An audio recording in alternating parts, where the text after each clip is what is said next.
We've been doing marriage enrichment seminars all over the country.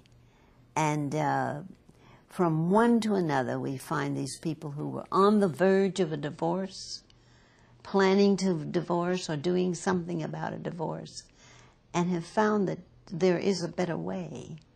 And there is another way, especially if you put your agenda aside and think in terms of the other person. Put the other person first. That's, again, this giving thing. Mm-hmm. I think there's another way to state it that goes something like this.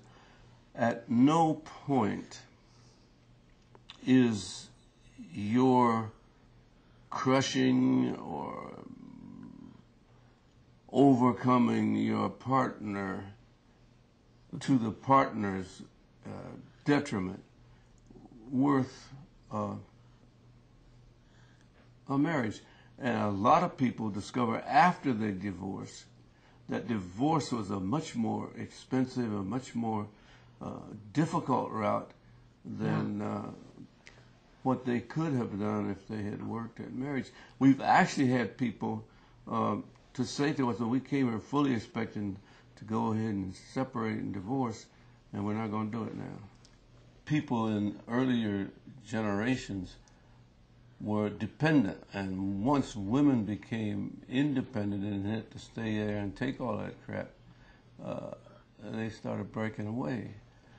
I think it's also true that entirely too many people these days have not seen a decent marriage. We had a couple of ex-son-in-laws who told me on long-distance phone, you brought your child up in an unreal world.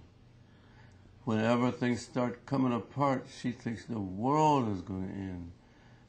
She doesn't know how to hold her own in a conflict.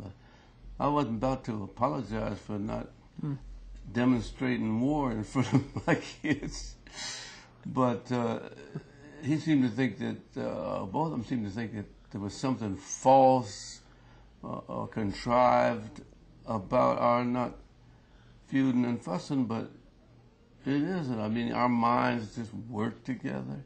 We team taught a course in a seminary in Pittsburgh Theological Presbyterian Seminary.